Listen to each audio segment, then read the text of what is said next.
Welcome back, Olsen family friends. Today I thought I would just share a little story time of my ambulance experience with Raylin. It's kind of crazy. I've never had to call 911 before. I've never been in an ambulance. I'm 25 and my 1-year-old needed the ambulance and I had to call 911 for her the other day.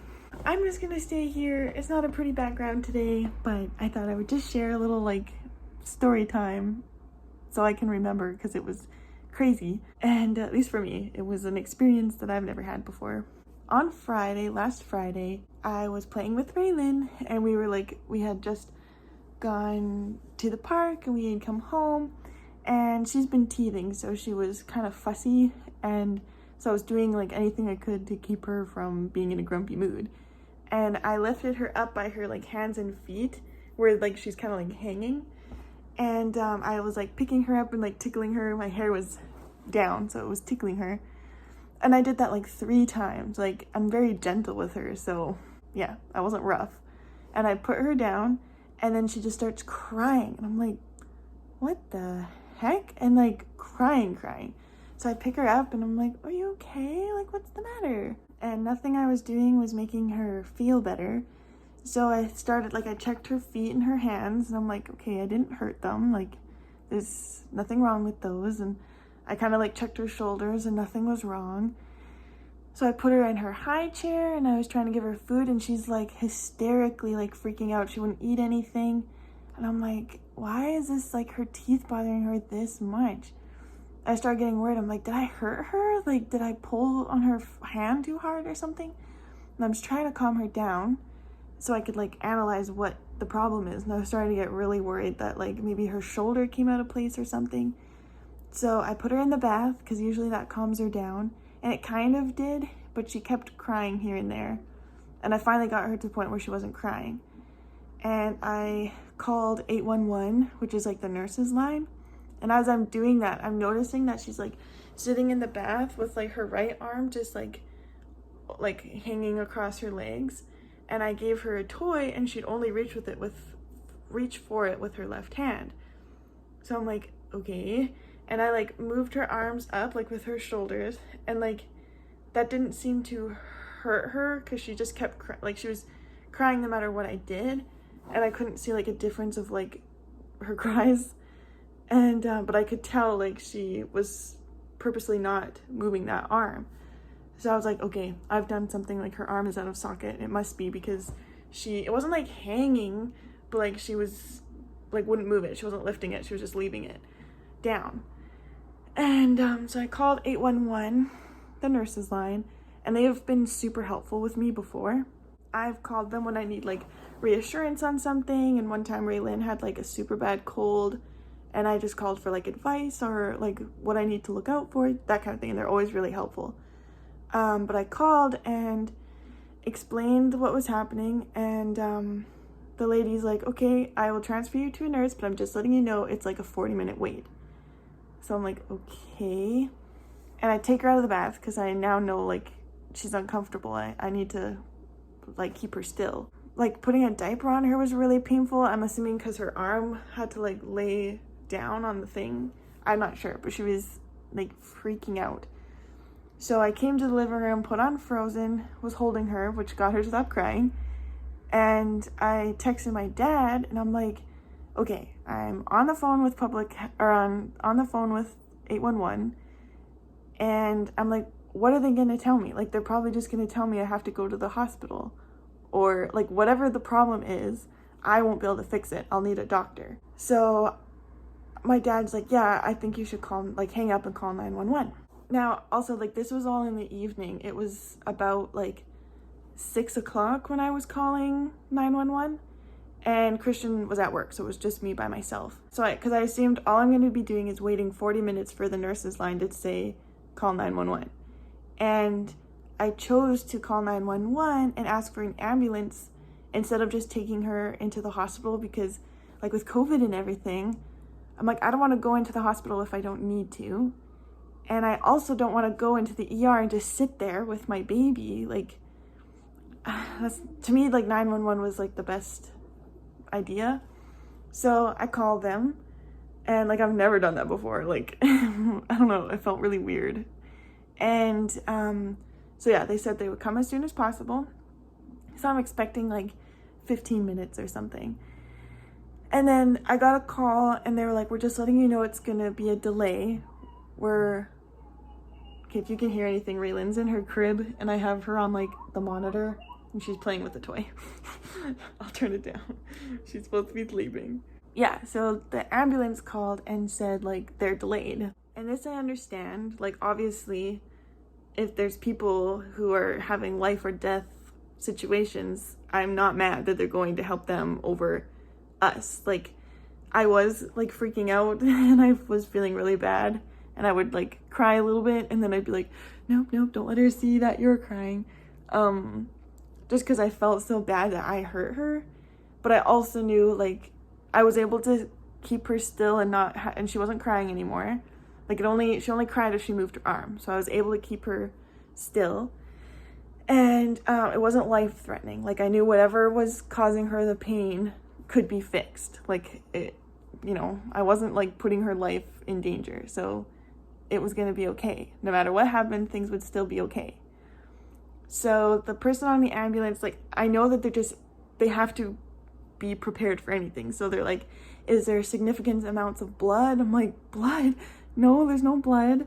And like, okay, if she starts seizing, put her on her side, like make sure that she's not getting like, what do you call, like delirious? Like they wanted to make sure that she was awake and aware of things. And I was like, yep, she's still doing that. So the guy just said like, we're delayed. I can't tell you when we're gonna be there, but I'm just letting you know, like we're delayed. And then about an hour later, I got the same call, we're delayed. And they wanted to make sure that things were still okay. And that it wasn't like a big emergency. I'm like, no, that's okay. Like everything's fine. Like and they just told me to keep her still. Don't move her. So, and like the first time I called the ambulance, they suggested, because I live in an apartment building, they suggested that I prop open the entrance door and keep my door unlocked. And they also told me to gather her medications. But Raylan's not on medication, so I didn't worry about that. And I put her down for like a second to like the entrance door is like right by my door. So I ran out, propped open the door and came back in. And Raylan's crying and bawling because she's starting to lose her balance and she doesn't want to use her arm. So I'm like, I can't go around my house and gather all these things. And they told me to keep her still. Yeah, so they just kept calling to tell me that they were delayed. We watched an entire Frozen movie and I think half of the other one. They were about 2 hours until they came. So it was like after 8 when they came. And they called because they had the wrong address. And so they couldn't find my house.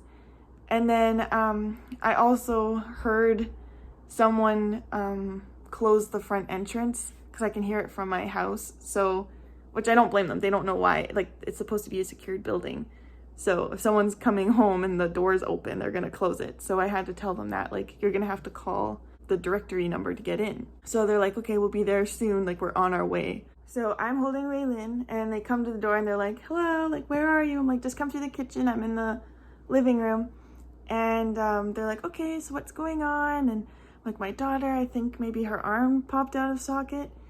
And they're like, oh, we were told it was the mom whose arm popped out. And I'm like, what? I'm like, no, it's my daughter. And like, I was already on, like, I was totally fine with them coming in because I needed help with Raylin. But I was getting anxious because I'm like, with COVID, I've got like 3 people in my house. Like, I can trust that they're going to be clean. But I'm like, ah. And then one of the ladies is like, okay, do you have all your stuff gathered to go to the hospital? And I was like, oh, what? I'm like, I'm sorry. No, I don't. I wasn't aware that I'd had to be ready to leave. Like, I've never done this before. So she's like, can you tell me where things are? So I had to like send her to find the bag and send her to find her care card and send her to get a bottle made while another lady is like addressing Raylin. And they like don't have things to like, they don't have like a sling her size or anything. So we were using a blanket of hers. And like at first they they say on the phone that they won't touch you unless they have to because of COVID. But with this, they had to assess her and check her body. And so we wrapped her in a blanket and they helped us get our shoes and stuff. We gathered everything and we get to the ambulance outside. They did offer, like, they said, like, you can drive your own vehicle if you want. But I'm like, how am I going to get her in her car seat? Like, she's, like, I'm like, I think that will cause her more pain. So we go into the ambulance and, like, go to strap her into the stretcher, but it's, like, a baby version. Like, they have, like, a harness and everything. But their harness wasn't fully, like, it didn't work. It was broken. And so they're like, drive slow. She's not fully strapped in. And I'm like, what? Like, and, like, the women were mad. Like, the paramedics were mad. Like, I guess they're not the ones who prepped the vehicle with the stuff. So they didn't know that it was broken, but it was. Like, my kid was not fully strapped in. But I was like, I can't even focus on that. Like, I just need to focus, because Raylyn at this point is crying because she's been moved and she's super uncomfortable. I'm sure she was scared. So she's crying. So I was there trying to calm her down. So we get to the hospital and the girl's like, just follow me. I'm not exactly sure where we're going, but or like who's gonna be available right away.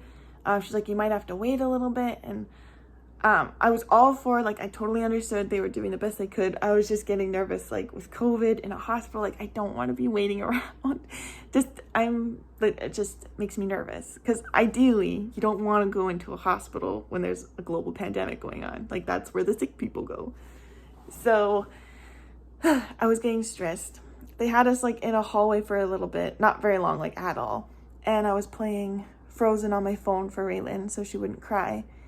And one of the paramedics, like, touched my phone without gloves on. And I'm like, we're in a hospital during a global pandemic. Like, don't touch my stuff without gloves. I don't know if that's, like, rude of me, but I'm like, hospitals are dirty. Come on. But they, like, gave her a bear to try and, like, you know, get her to not cry. But the bear didn't work. So I was using my phone. And, like, the strap, like, you know when you go to the hospital and you get, like, I don't even know, like, a tag? Like, when I had a baby, I had one on my wrist and she had one on her foot. So the one they gave her at the hospital had Elsa on it, so she liked that. And then they wheeled me to the pediatric center, and luckily there was, like, no wait, so we went right in. Oh, I forgot to say, while I was waiting in the hallway, the nurse was like, can you see, like, her shoulder is dropped down? Or the paramedic was like, her shoulder looks dropped down more. And it kind of did, but it was mostly because Raylyn was, like, mobile with this arm, but she was letting this one, like, hang down. So, like, if I'm mobile like this arm looks lower. That's kind of what was happening. And she was just doing her job. She was just informing me, but she was scaring me because she's like, you know what? You're not going to be able to let her have her hands over her head for a long time. You're not going to be able to put shirts on her the same way anymore. You're going to have to get, like, button-ups and zippers, and, like, she can't put her hands up, like, for a long time. And she's like, this is going to be, like, an ongoing issue that she can easily pop her arm out of socket. And I'm like, oh no, what have I done to my daughter? Like, oh my goodness. She was just informing me, but she was making me want to cry. And then it sounds so stupid, but I'm like, all her clothes aren't going to be able to go on her. And then my sister went shopping for Christmas for her and was asking me about clothing sizes. And I'm like, oh no, my sister just bought her clothes and she's not even going to be able to wear them. Like, it's all my fault. Like, my sister wasted money. And, like, that's where my brain goes.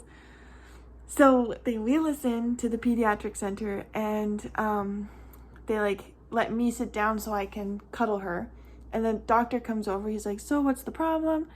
And I'm like, yeah, they think that maybe her shoulder's out of socket. And I had to keep explaining what happened. So I'm like, I was playing with her. I put her down, blah, blah, blah. And he's like, okay, when she calms down a little bit more, because at this point, moving and everything, and I had to, like, sit down and pick her up. Like, I can just imagine, like, when something's out of socket, like, that would hurt. Like, she was in pain.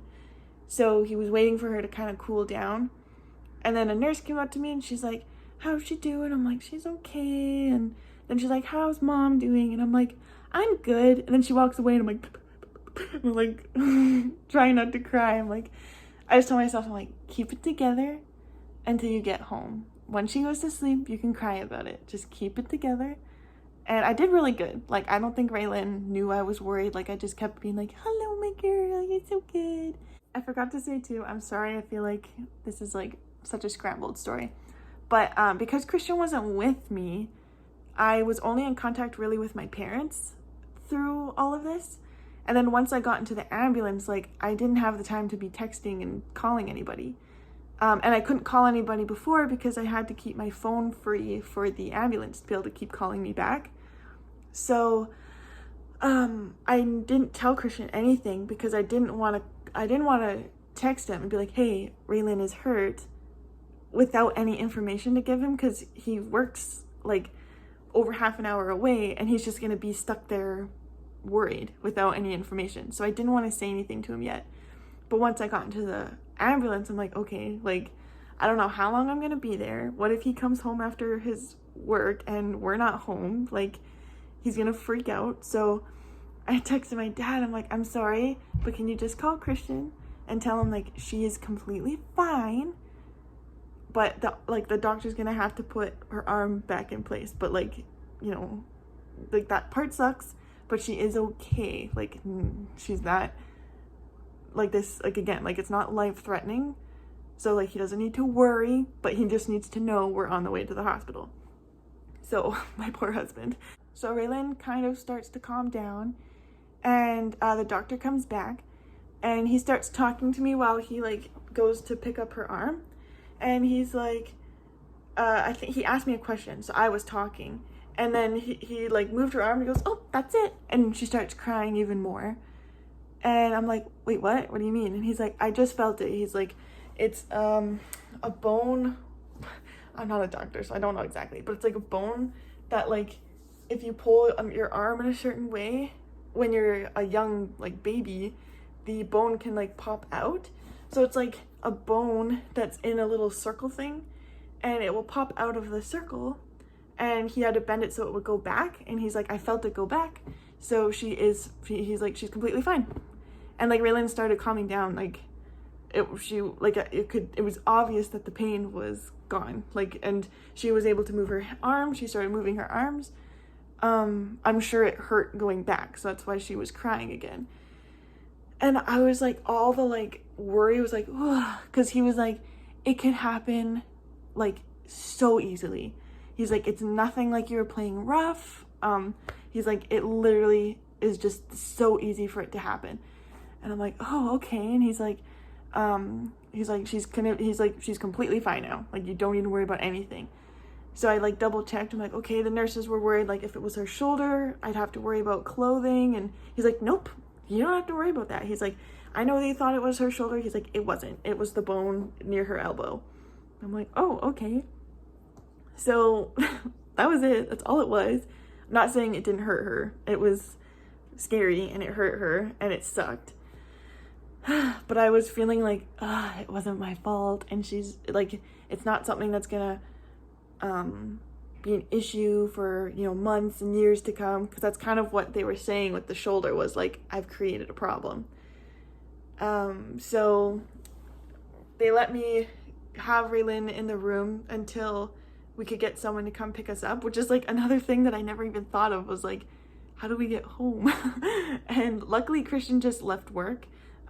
Even though it wasn't like life-threatening, he was like, if my wife and my kid are going into a hospital, he's like, I'm gonna come home, which I appreciated, because if it was worse, I would have wanted him there. Even though things were okay and I handled it well, it was still nice to come home to, like, talk about it with someone.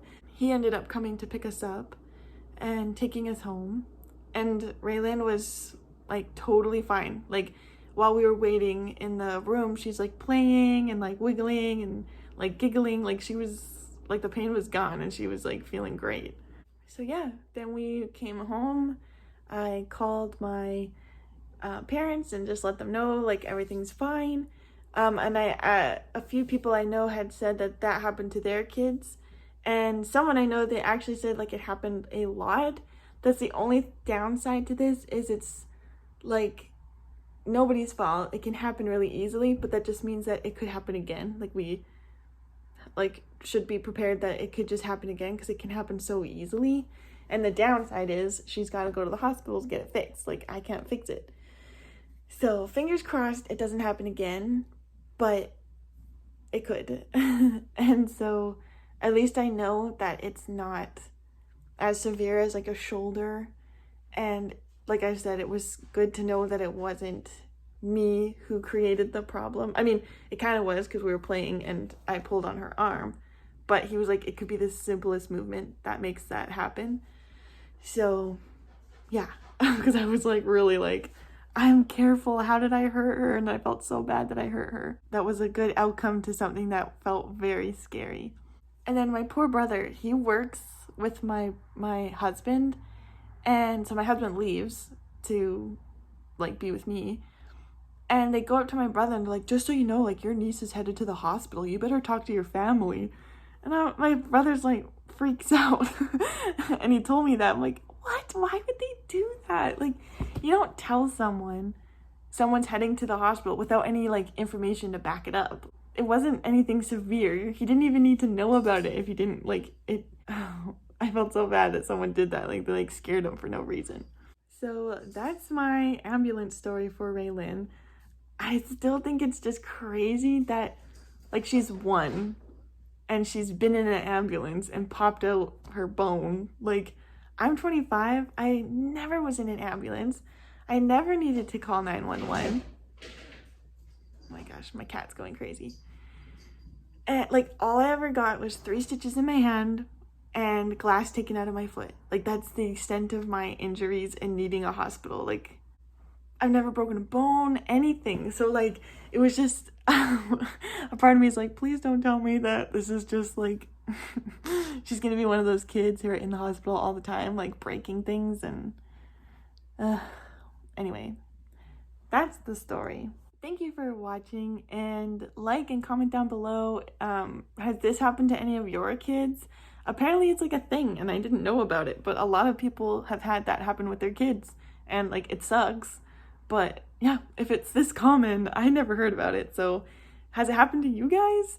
And then did it happen like a bunch more times after? That's one thing I'm nervous about, is if it just keeps happening. Because someone I knew, like, it happened all the time. Like, I forgot to say too, is like, they'll eventually grow out of it. So eventually they grow, and the bone will grow to the point where it can't like pop out because it's too big. So she will grow out of it. But yeah, has anyone had it happen multiple times to their kids? If you want to see more, I make a lot of videos with me and my daughter, just like our day-to-day, and I've made some motherhood videos about like my birth story and breastfeeding and my C-section, all that stuff. I'll link it down below. But if you enjoyed this and you want to see more, subscribe, and I will see you guys in the next one.